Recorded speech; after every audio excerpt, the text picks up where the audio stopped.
السلام علیکم جماعت پنجم کے بچوں، امید کرتی ہوں آپ سب خیریت سے ہوں گے۔ آج ہم ٹرک سبق نمبر 3 پڑھیں گے۔ ٹرک کس نے نکالا؟ بچوں یہ ایک کہانی ہے، بہت زبردست ہے، پڑھیں گے تو بہت مزہ بھی آئے گا۔ تو یعنی کہ ٹرک کس نے نکالا؟ اب ٹرک کسی جگہ پر پھنسا ہوا تھا، ایسے ہی لگ رہا ہے نا کہ ٹرک کسی جگہ پر پھنسا ہوا ہے جو کسی نے نکالا ہے۔ اب دیکھتے ہیں کس نے نکالا ہے اور کیسے نکالا ہے۔ اس کے اہم الفاظ: چپک، پھنسنا، تجویز، معذرت، ہجوم۔ ٹھیک ہے، یہ اس کے اہم الفاظ ہیں۔ اب ہم شروع کرتے ہیں۔ ایک گاؤں میں ایک پل کے اوپر سے ریل کی پٹڑی گزرتی تھی۔ اس پل کے نیچے روزانہ کاریں، موٹریں اور بسیں بھی گزرتی تھیں۔ یعنی کہ ایک گاؤں تھا، گاؤں میں ایک پل کے اوپر سے ایک ریل کی پٹڑی گزرتی تھی۔ ریل تو آپ سب نے دیکھی ہوگی نا، ریل گاڑی، شاید کچھ لوگوں نے سفر بھی کیا ہو۔ بیٹھے ہو آپ لوگ؟ جس چیز پہ ریل چلتی ہے نا اسے کہتے ہیں ریل کی پٹڑی۔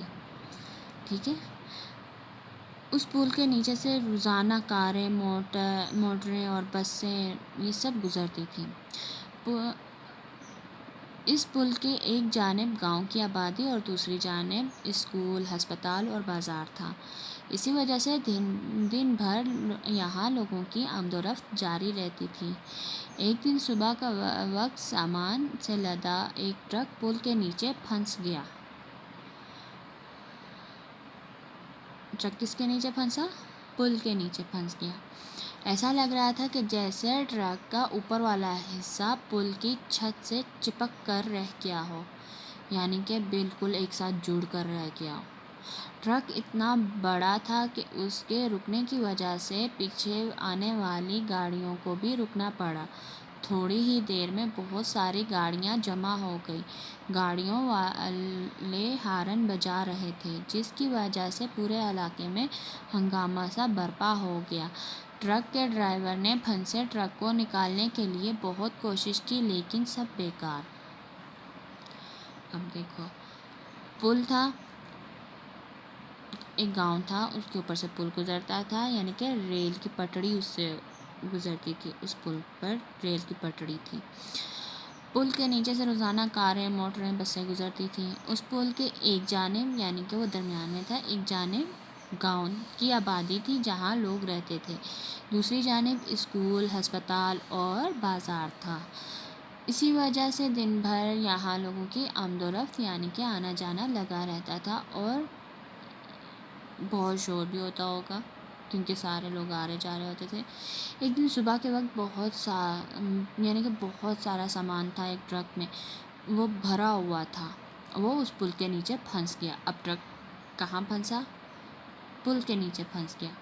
ایسا لگ رہا تھا جیسے ٹرک کا اوپر والا حصہ بالکل چھت کے ساتھ لگ کر رہ گیا ہو، یعنی کہ چپک گیا ہو، ایک ساتھ جڑ گیا ہو۔ ٹرک اتنا بڑا تھا کہ اس کے رکنے کی وجہ سے پیچھے آنے والی گاڑیوں کو بھی رکنا پڑا، یعنی کہ بڑا ٹرک تھا۔ تھوڑی ہی دیر میں بہت ساری گاڑیاں جمع ہو گئی۔ گاڑیوں والوں نے ہارن بجانے شروع کر دیے، جس کی وجہ سے پورے علاقے میں شور مچ گیا۔ ٹرک کے ڈرائیور نے پھنسے ہوئے ٹرک کو نکالنے کی بہت کوشش کی، لیکن ناکام رہا، بیکار گیا۔